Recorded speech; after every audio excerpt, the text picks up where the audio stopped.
और ध्यान देना, जब शादी नई नई होती है ना, तब तो महाराज पत्नी चंद्रमुखी होती है। कौन सी मुखी? चंद्रमुखी।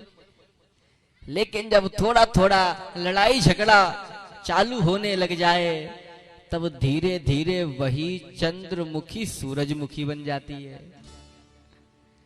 लेकिन जब महाराज लड़ाई झगड़ा और बड़ा होने लग जाए, फिर तो वही सूरजमुखी फिर ज्वालामुखी बन जाती है।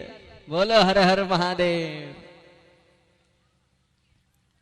तो अब उस शिष्य का विवाह तो नया नया हुआ है, तो इस समय तो पत्नी उसके लिए चंद्रमुखी है।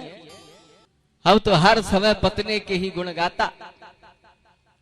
एक दिन क्या, अब तो ये विवाह होने के बाद गुरु को भी भूल गया। अरे कौन गुरु, कहां के गुरु। अचानक से क्या हुआ, एक दिन इसे अपने घर में टंगी हुई गुरुजी की तस्वीर दिखाई दे गई, गुरुजी का चित्रपट दिखाई दे गया। तब याद आया, ओहो मुझे तो गुरुजी से मिलने जाना है। उनने मुझसे कहा था कि भूल मत जाना। अब तो महाराज अपनी पत्नी से वो बोलता है, अरे भाग्यवान, मुझे आज अपने गुरुजी से मिलने के लिए जाना है। अब उस समय करवा चौथ भी थी। तो पत्नी बोली, हे स्वामी, मैं आपको कहीं भी जाने नहीं दूंगी। आपके बिना तो मैं 1 घंटा के लिए भी नहीं जी पाऊंगी। मैं आपसे अलग नहीं हो सकती हूं। लेकिन शिष्य ने कहा, अरे नहीं नहीं, तुम चिंता मत करो, मैं गुरुजी के दर्शन करके जल्दी लौट आऊंगा।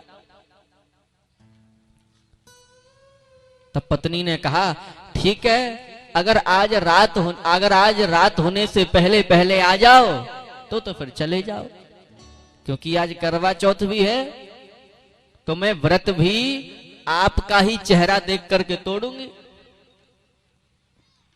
अगर आप समय से नहीं आए ना, तो फिर मैं आपको जिंदी नहीं मिलूंगी। इतना कह दिया उस पत्नी ने। अब तो महाराज पति सोचने लगा, ओहो मेरी पत्नी मुझसे कितना प्रेम करती है, मेरे बिना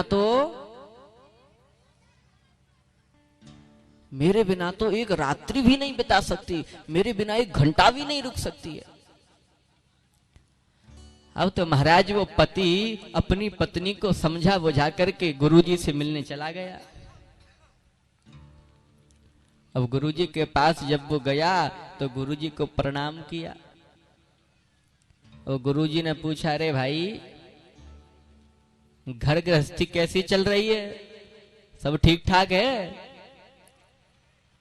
शिष्य बोला, अरे गुरुजी आपकी कृपा से तो सब आनंदमय है। और गुरुजी सच बताऊं तो मुझे पत्नी तो आपकी कृपा से ऐसी मिल गई है कि पूछो ही मत। मेरे बिना तो 1 घंटा भी नहीं रुक सकती है। गुरुजी मन में सोचने लगे, गई भैंस पानी में।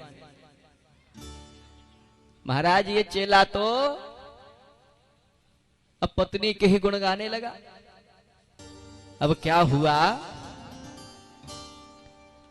गुरुजी ने अपने उस शिष्य को प्राणायाम करने की एक विद्या सिखा दी। प्राणायाम करते हैं ना, अपनी श्वास को रोक लेते हैं, तो जो अधिक प्राणायाम करता रहता है, उसका अभ्यास बन जाता है, तो वो व्यक्ति लंबे समय तक अपनी श्वास को रोक सकता है। तो गुरुजी ने अपने शिष्य को प्राणायाम करने की विद्या सिखा दी, प्राणायाम करना सिखा दिया। अब तो महाराज वो शिष्य भी लंबे समय तक अपनी श्वास को रोक सकता था। लेकिन ध्यान देना, प्राणायाम गुरुजी ने सिखाया क्यों, अब आगे पता चलेगा। जब ध्यान लगा करके सुनोगे ना, तब पता चलेगा। अब गुरुजी से मिलने के बाद वो शिष्य पहुंच गया अपने घर। तुरंत उसकी पत्नी आ गई, ए जी आप आ गए।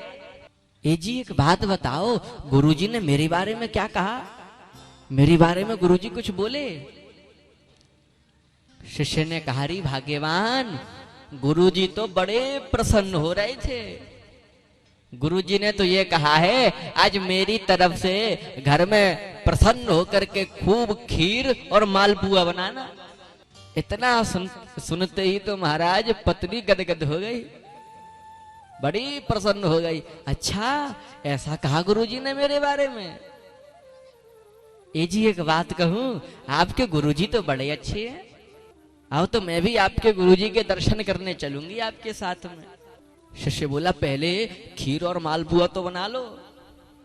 अब तो महाराज तुरंत पत्नी पहुंच गई रसोई घर में और खीर और मालपुआ बना करके तैयार कर लिए।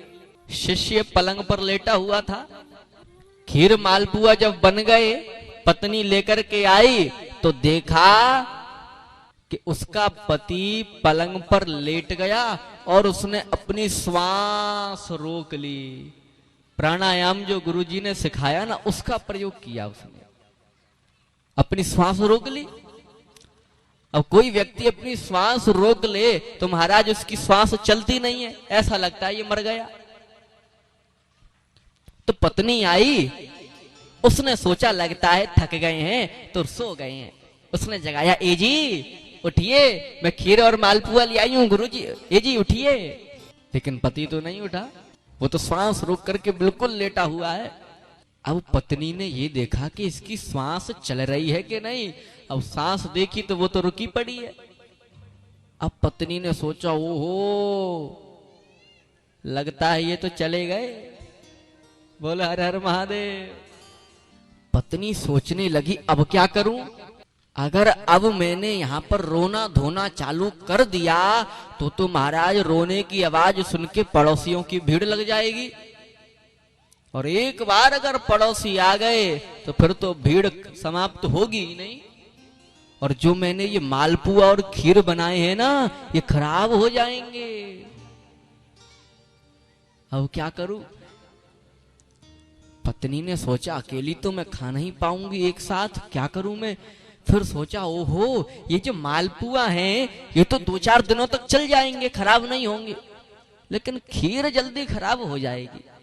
एक काम करती हूं, रोना धोना तो बाद में चालू करूंगी, अब ये तो चले ही गए, अब इनका क्या होगा, पहले खीर पी लेती हूं। अब तो महाराज उस पत्नी ने पूरी खीर की भगोनी खाली कर दी। बोला हर हर महादेव। और जो मालपुए बचे थे उनको छींके पर टांग दिया, सुरक्षित रख दिए वो मालपुए। अब महाराज बर्तन भी सब धो धा करके बिल्कुल रख दिए, और अब वो पत्नी जोर जोर से रोने लगी।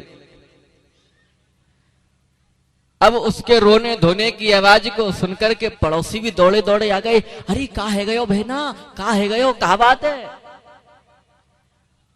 अब पत्नी सबको पकड़ करके ले गई कहाँ, पलंग के पास में जहां पर वो पति लेटा पड़ा है। तब पति के पास जाकर के वो पत्नी सबसे कहती है, साईं स्वर्ग पधार गए, कछु काहू सो नहीं भाखो।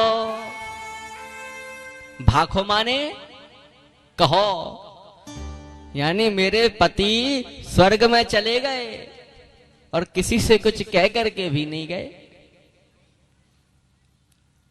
इतने में उसका पति तुरंत पलंग पे से खड़ा हो गया, और पति खड़ा होकर के बोला, खीर लपालप खाए लई, अब पुअन में से उचाखो।